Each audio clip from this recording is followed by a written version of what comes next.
இந்த அருமையான அதிகாலை நேரத்துக்காக நன்றி செலுத்துகிறோம். மீண்டும் கூட ஆண்டவரே ஒரு விசை அருமையான பிள்ளைகளோடு உங்களுடைய திருவார்த்தைகளை பகிர்ந்து கொள்ள அடிமைக்கு கொடுத்த நல்ல வாய்ப்புக்கு ஐஸ்வத்திருக்கிறோம். கர்த்தர் நீர் எங்களோடு கூட பேசுங்க, நாங்கள் கேட்கிறோம். இயேசு நாமத்தில் ஆமென். ஆண்டவரும் இரட்சகருமாகிய இயேசு கிறிஸ்து நாமத்தினாலே இந்த அதிகாலை நேரத்தில் கூடி வந்திருக்கிற அருமையான சகோதர சகோதரிகளை நான் வாழ்த்துகிறேன். கர்த்தர் உங்களை ஆசீர்வதிப்பாராக. மீண்டும் இந்த மாதத்தின் 3வது வெள்ளிக்கிழமையிலே உங்களோடு திருவார்த்தைகளை பகிர்ந்து கொடுத்த ஆண்டவருக்கு நான் நன்றி செலுத்துகிறேன். இன்றைக்கு நம்ம தியானத்திற்கு ஒரு தலைப்பு, இயேசு வந்த வீட்டில் சமாதானம். இது நம்ம அனுதின வாழ்விலே அனுபவிக்கிறதான ஒரு நல்ல சம்பவம் சொல்லலாம், நல்ல வாழ்வு என்று சொல்லலாம். இயேசு எங்க இருக்கிறாரோ அங்கே சமாதானம் கண்டிப்பா இருக்கும். ஒருவேளை நம்ம குடும்பங்களிலே, நண்பர்கள் மத்தியிலே ஒரு சலசலப்பு, ஒரு விரோதம், ஒரு கோபம், எரிச்சல், அந்த விதமான தேவனுக்கு பிரியமில்லாத ஒரு காரியம் நடக்குதுன்னா அங்க இயேசு இல்லைன்னு அர்த்தம். விலகி விடுகிறார். அவர் இருக்கும்போது அது நடக்காது, அவர் விலகும் போது அது இருக்கும். அவர் விலகும் போது நடக்கும்னு சொன்னா நாம் அப்படி செய்தால்தான் அவர் விலகுவாரு. அவர் விலகிட்டு நீங்க சண்டை போடணும்னு சொல்ல மாட்டாரு. அதனால இயேசு எந்த வீட்டில் இருக்கிறாரோ அங்கே சமாதானம் உண்டு என்று வேதத்துல ஏராளமான வசனங்கள், ஆயிரக்கணக்கான வசனங்களை குறிப்பிட்டு சொல்லியிருக்கிறார்.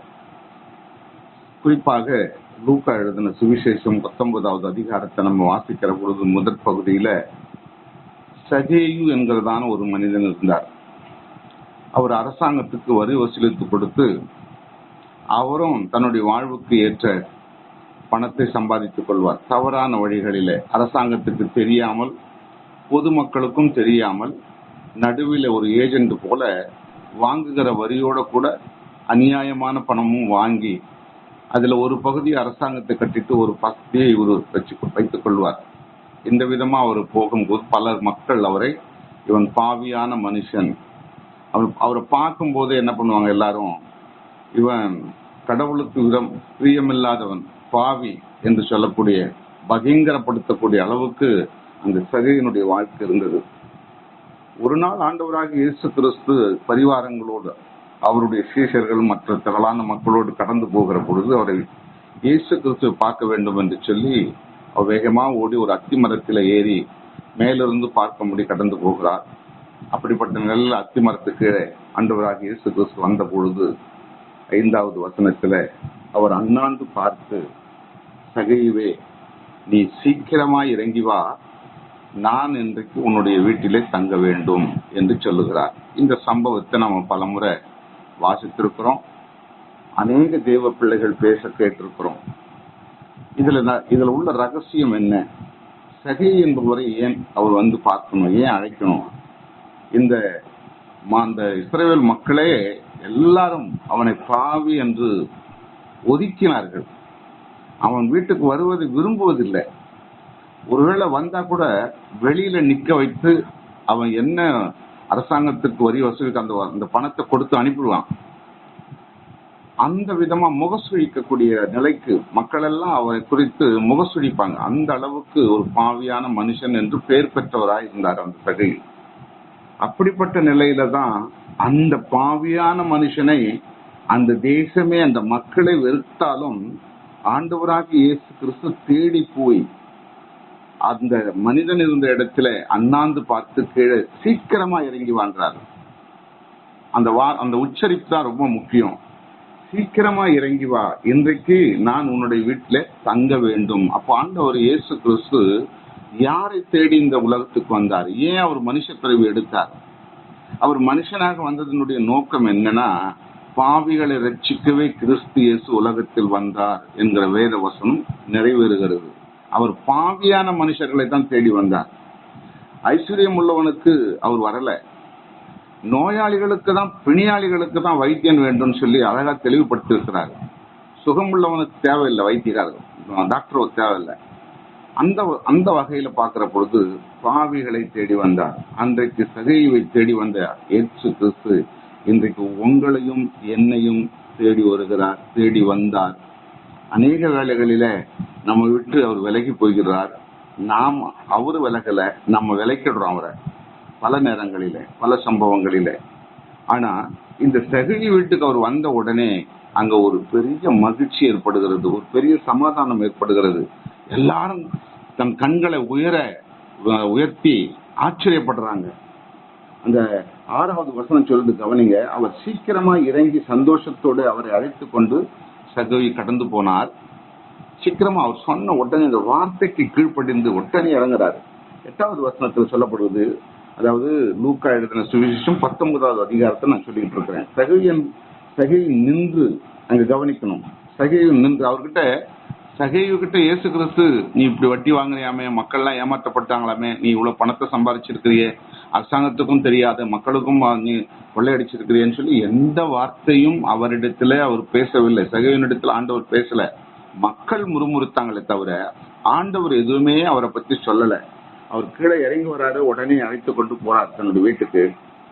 அந்த ஒரு குறிப்பிட்ட இடத்துல சகோதரி நின்று கர்த்தரை நோக்கி, ஆண்டவரே, என் ஆஸ்திகளில் பாதிய ஏழைகளுக்கு கொடுக்கிறேன். நான் ஒருவனிடத்தில் எதையாகிலும் அநியாயமாய் வாங்கினது உண்டானால் நாளத்தனையாக திரும்ப செலுத்துகிறேன் என்று சகேயு இயேசு கிறிஸ்துவினிடத்துல சொல்றாரு. எப்படி வந்தது இந்த எண்ணம்? இவ்வளவு நாள் வரல, இவ்வளவு நாள் அப்படி சொல்லல. எத்தனை வருஷம் அவர் வேலை பார்க்கிறாரு, எத்தனை வருஷமா அவர் அநியாயமா சம்பாதிக்கிறாரோ தெரியாது. ஆனா இப்போ ஆண்டவர் அவரை அழைத்து உன் வீட்டுக்கு நான் வரேன்னு சொன்ன உடனே அவர் இருதயம் மாற்றப்படுகிறது. இருதயம் குத்துண்டு அவர் உணர்த்தி காமிக்குது, தவறுகளை சுட்டி காண்பிக்குது.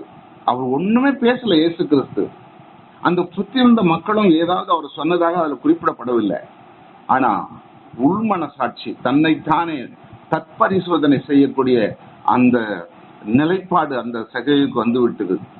அவருக்கு என் வீட்டுக்கு போய் தேவகுமாரனாக்கி கிறிஸ்துவே வராரு, ஆண்டவரே என் வீட்டுக்கு வராரு அப்படின்னு சொல்லும் பொழுது அவன் பாவம் அவரை குற்றினது, உருவ குற்றினது. உடனே வாயிலிருந்து வருகிற வார்த்தை, ஆண்டவரே, நான் அநியாயமா சம்பாரிச்சேன்னா, அதாவது 10 ரூபாய் சம்பாரிச்சுன்னா நான் 40 ரூபாய் திருப்பி கொடுக்கறேன், 4 அத்தனையாய் சொல்றாரு பாருங்க, 4 அத்தனையாய் திருப்பி கொடுக்கறேன் அப்படின்னு சொல்லி 9வது வசனம் சொல்லி பாருங்க. இயேசு அவனை நோக்கி, இன்றைக்கு இந்த வீட்டுக்கு ரட்சிப்பு வந்தது, இவனும் ஆபிரகாமுக்கு குமாரனாய் இருக்கிறானே என்று சொல்லுகிறார்.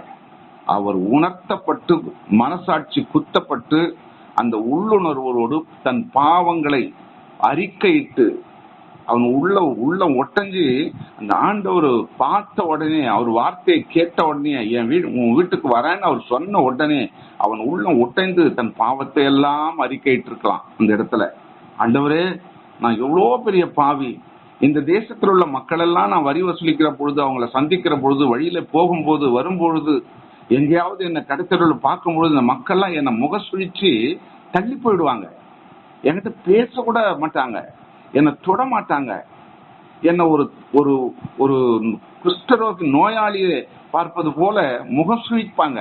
அந்த அளவுக்கு இருந்த என்ன என் வீட்டுல வந்து தங்குறீங்களேன்னு என்ன கூப்பிட்டுருக்கீங்களா ஆண்டவரே அப்படின்னு சொல்லி அந்த உணர்த்தப்பட்டவனாய் அவன் மனமாற்றம் அடைகிறான். எவ்வளவு பெரிய அதிசயம் பாருங்க. இன்னைக்கு நீங்களும் நானும் அந்த சகியினுடைய இடத்துலதான் இருந்து வெளிவந்திருக்கிறோம். நல்லா யோசித்து பாருங்க. ஒவ்வொரு தனிப்பட்ட வாழ்க்கையை நாம தற்பரிசோதனை செய்து பார்க்கிற போது நான் சொல்லிக்கிறேன், நான் பாவியான ஒரு மனுஷன். ஒரு இந்து குடும்ப, வைராக்கியமான இந்து குடும்பத்துல பிறந்து விக்கிரகத்தை ஆராதனை செய்து கிராமத்துல இந்த பனை ஓலை வைத்து ஒரு கொட்டகையை போட்டு அதுல 3 கற்களை வைத்து அதுல மஞ்சள் குங்குமம் பூசி அங்கே உடுக்க பம்பையெல்லாம் அடிச்சு சாமி வர வச்சு இப்படிலாம் அந்த காலத்துல நான் ஒரு 13-14 வயசு இருக்கும், அப்படிலாம் செய்து ஒரு தேவனுக்கு பிரியம் இல்லாம தூரமா இருந்த மனுஷன் கர்த்தர் ஏற்ற நாளில் தெரிந்து கொண்டார்.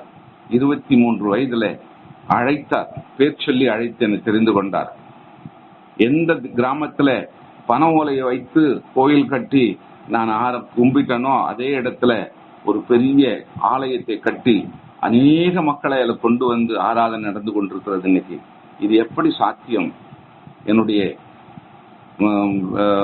அதிகமான பொருளாதாரமா, இல்ல கல்வி ஞானமா, இல்ல ஐஸ்வர்யமா, எதை சொல்ல முடியும்? ஒன்றுமே இல்லை. எல்லாம் ஆண்டவராகிய இயேசு கிறிஸ்து என் வீட்டுக்குள்ள வந்தபோது, என் இருதயத்துக்குள்ள வந்தபோது என் இருதயம் உடைப்பட்டவனாய் மாறி போனது. இன்னைக்கு உங்க வாழ்க்கையில உங்கள யார் யார் எப்படிப்பட்டவர் எனக்கு தெரியாது, எல்லாரையும் கர்த்தர் அறிவார். உங்க வாழ்வில் ஆண்டவர் உள்ள வரும்பொழுது உங்களுடைய இருதயம் நீங்க மாற்ற வேண்டாம், தானாகவே மாறிவிடும். ஆனா அதை ஏற்றுக்கொள்ளுகிற முதலாவது அந்த மனப்பக்குவம் ஒவ்வொரு கிறிஸ்தவ மக்களுக்கும் வர வேண்டும்.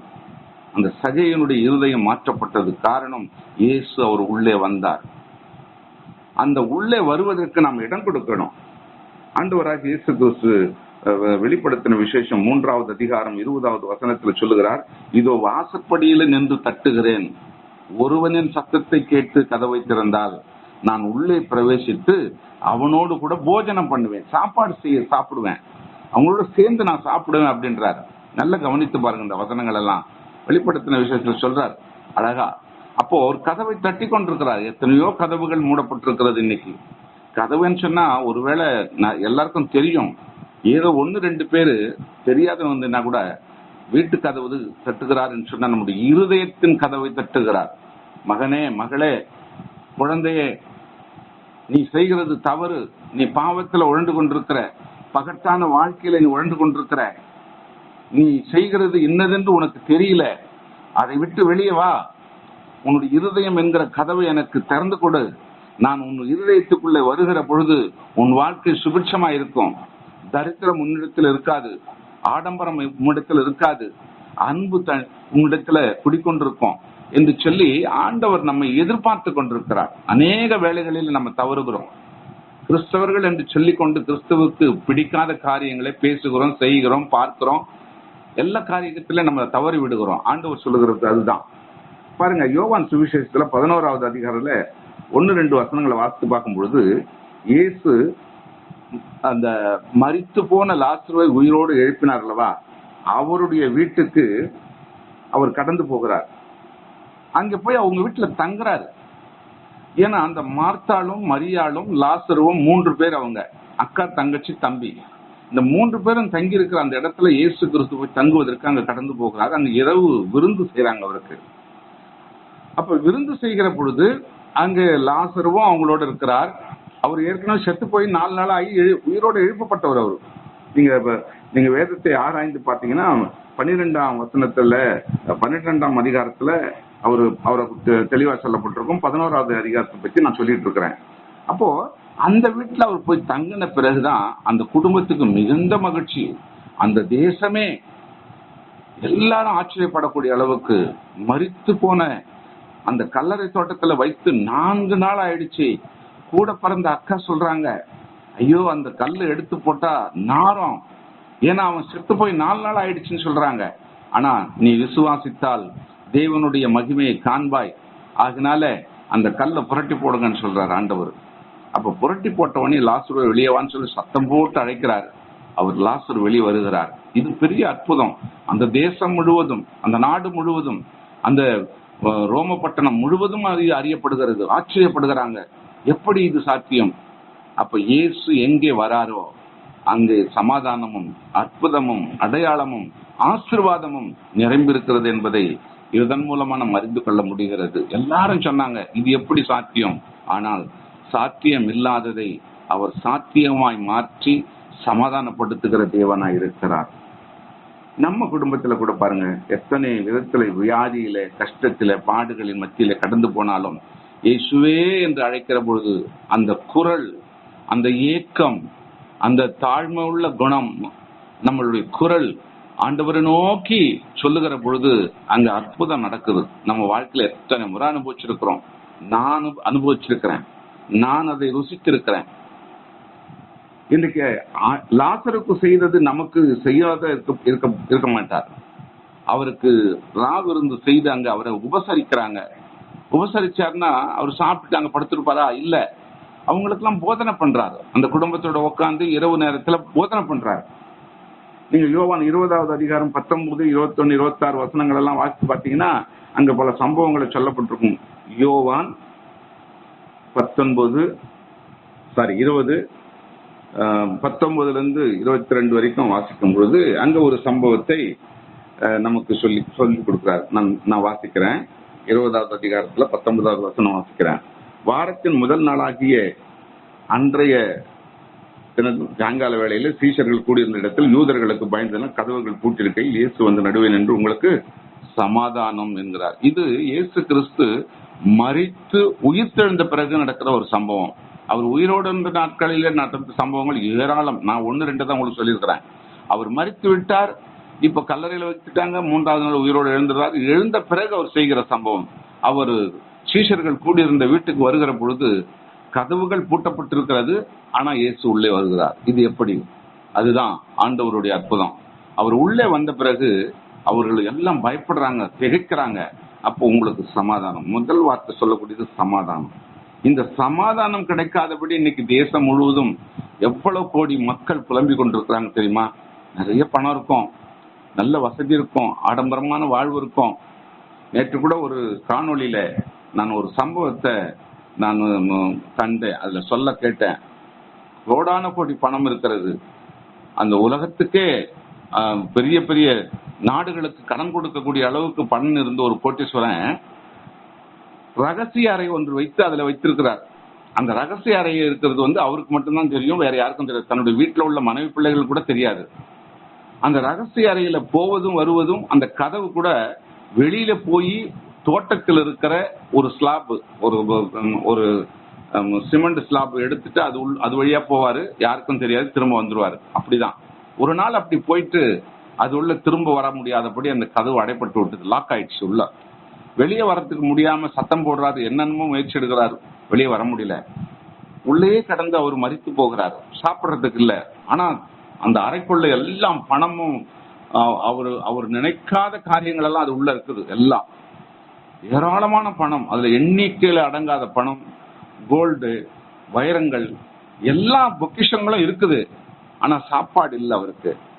சத்தம் போட்டு அழைச்சு அந்த எப்படியாவது வெளியே வர முயற்சிக்கிறார், முடியல. அது உள்ளே செத்து போடுறாரு. இது ஒரு சம்பவத்தை நேற்று நான் ஒரு காணொலியில இதை பார்த்தேன். அப்போ மனிதனுக்கு எவ்வளவு ஐஸ்வர்யம் இருந்தாலும் அவன் ஜீவனோடு இருப்பதற்கு ஆகாரம், உணவு வேண்டும். அது இல்லாம எவ்வளவு இருந்தாலும் ஒன்றும் பிரயோஜனம் இல்லை. பாருங்க, அந்த விதமா தான் இன்னைக்கு உலகத்துல அநேக பேர் இருக்கிறாங்க. பாருங்க, அதுல 21வது வசனம் சொல்லுது, நல்லா கவனிச்சு பாருங்க. இயேசு மறுபடியும் அவர்களை நோக்கி உங்களுக்கு சமாதானம் உண்டாவதாக, பிதா என்னை அனுப்பினது போல நானும் உங்களை அனுப்புகிறேன். அதுதான் உங்களுக்கு எனக்கு ஆண்டவர் சொல்லுகிறார். நான் உங்க வீட்டிலே வந்து உங்களுக்கு சமாதானத்தை சொன்னது போல நீங்க பிறர் வீட்டுக்கு போகும்போது முதலாவது சமாதானம் சொல்லுங்க. நான் எவ்வளவு பிரச்சனை, எவ்வளவு கஷ்டங்கள், எவ்வளவு வேதனைகள், பணப்பற்றாக்குறையோ அல்லது சரீர பலவீனமோ அல்லது என்னுடைய தவறான சிந்தனையினாலே பிறருக்கு தவறா நான் பேசினதுனாலேயோ எனக்கு வர துன்பங்களும் கஷ்டங்களும் பாடுகளும் நிந்தைகளும் அவமானங்களும், அவைகளுக்கு மத்தியிலே ஆண்டவருடைய சமாதானம் மட்டும்தான் என்னை தேற்ற முடியும். ஆண்டவருடைய சமாதானம். மனம் கசருகிற பொழுது தனியா உள்ள போயிட்டு முழங்கால் போட்டு எனக்கு சமாதானம் வேணும் ஆண்டவரே, என்னுடைய இருதயம் ரொம்ப கலக்கமுற்று இருக்கிறது, என் இருதயம் ரொம்ப உடைந்து போயிருக்கிறது, இந்த விஷயத்திலிருந்து, இந்த காரியத்திலிருந்து, இந்த பிரச்சனையிலிருந்து, இந்த விதமான செயல்பாட்டிலிருந்து நான் வெளியே எப்படி வருவது எனக்கு தெரியல, நான் திகைத்து கொண்டிருக்கிறேன் அப்படின்னு சொல்லி ஆண்டவர் இடத்துல கேட்கும் பொழுது ஆண்டவர் மிக லகுவா அழகா வெளியே கொண்டு வருவார். தான் சொல்றாரு, என்னிடத்துல வருபவனே நான் புறம்பே தள்ளுவதில்லை, என் நுகம் மெதுவாயும் அது மிக மிக லேசாயும் இருக்கிறது அப்படின்னு சொல்றாரு. அப்ப அவர்கிட்ட வரும்பொழுதுதான், அல்லது அவர் நம்ம கிட்ட வரும்போதுதான் நமக்கு அந்த பிரச்சனையிலிருந்து லகு கிடைக்கும். அப்பதான் ஆசீர்வாதம் நமக்கு நிறைவாய் கிடைக்கும். இந்த ஆசீர்வாதத்தை பெற்றுக்கொள்ள மறுக்கிற ஏராளமான தேசத்தின் மக்கள் உண்டு. பாருங்க, நிறைய வசனங்களை சொல்லிக்கிட்டே போலாம். நான் மத்திய எழுதின சுவிசேஷம் 11வது அதிகாரம் 28 சொல்றாரு, வருத்தப்பட்டு பாரம் சுமக்கிறவர்களே நீங்கள் எல்லாரும் என்னிடத்துல வாருங்கள், நான் உங்களுக்கு இளைப்பாறுதல் தருவேன் சொல்லிட்டு 30வது வசனத்தை சொல்றாரு, என் நுகம் மெதுவாயும் என் சுமை லகுவாயும் இருக்கும் அப்படின்றாரு. அப்போ உலகத்துல நீங்க படுகிற பாடுகள், வேதனைகள், துன்பங்களில் இருந்து நீங்க வெளியே வரணும்னா என்கிட்ட வாங்க, நான் உங்க வீட்டுல தங்குறேன், அதுக்கப்புறம் பாருங்களேன் எப்படி இருக்குது. அப்போ உங்களுக்கு ஆசீர்வாதம். இது எப்படி நடந்தது? ஐயோ, என் வீட்டுல இவ்வளவு சந்தோஷமா இருக்குது, என்னால தாங்கிக் கொள்ள முடியல, என்னால ஆச்சரியமா இருக்குது, நம்ப முடியல, இது எப்படி எனக்கு கிடைச்சது, இது எப்படி எனக்கு வந்தது. அந்த விதமா நான் இந்த காரியத்தை நிறைய அனுபவிச்சிருக்கிறேன். என் குடும்பத்துல, என் பிள்ளைகள் வீட்டுல, என் வீட்டுல, என் உறவுகள் வீட்டுல நிறைய அனுபவிச்சிருக்கிறேன். அதனாலதான் நான் தாராளமா உங்ககிட்ட பேசுறேன். ஆண்டவர் என்னிடத்துல வருகிற பொழுது, ஆண்டவர் நம்ம இடத்துல தங்கி இருக்கிற பொழுது, ஆண்டவரை நோக்கி விண்ணப்பிக்கிற பொழுது, ஆண்டவரே நான் தவறு பண்ணிட்டேன், நான் அறியாம பேசிட்டேன், அறியாம செய்துட்டேன், என்னை மன்னிங்க அப்படின்னு சொல்லும் பொழுது, அடுத்த சில நிமிடங்களில, அடுத்த சில நேரங்களில ஆண்டவர் கொடுக்கிற ஆசீர்வாதங்கள் இருக்கீங்களா, அதை அப்படியே துள்ளி குதிக்கணும் போல இருக்கும். அந்த விதமா ஆண்டவர் நம்மை மாற்றி நம்ம இருதய சிந்தனையிலிருந்து வெளியே கொண்டு வருகிறார். அந்த கசந்த உள்ளத்திலிருந்து ஒரு ஒரு மாறாவை போல அந்த கசப்பான இருதயத்திலிருந்து நம்மை வெளியே கொண்டு வருகிறார். இந்த அனுபவத்தை அனுபவித்த பிள்ளைகளுக்கு தான் நன்றாக தெரியும். நான் பேசுகிற அந்த வார்த்தை, கர்த்தருடைய வார்த்தையை இப்பொழுது கேட்கிற நீங்க, இந்த அனுபவத்துல உள்ளவங்களுக்கு ஈஸியா புரியும்.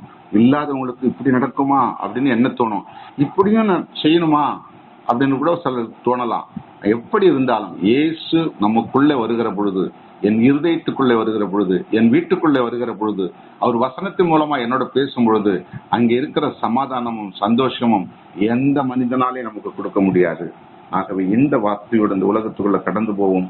ஒருவேளை நம்மில யாராவது இப்படிப்பட்ட இயேசு இல்லாத அல்லது இயேசு நம்மளை விட்டு தூரமா போயிட்ட ஒரு நிலைப்பாடு இருக்குமானால் அவரை வருந்தி அழைத்து அவரோடு கூட இணைத்துக் கொள்ளுவோம். கர்த்தர் நம்மை ஆசீர்வதித்து நடத்துவாராக. ஆமென்.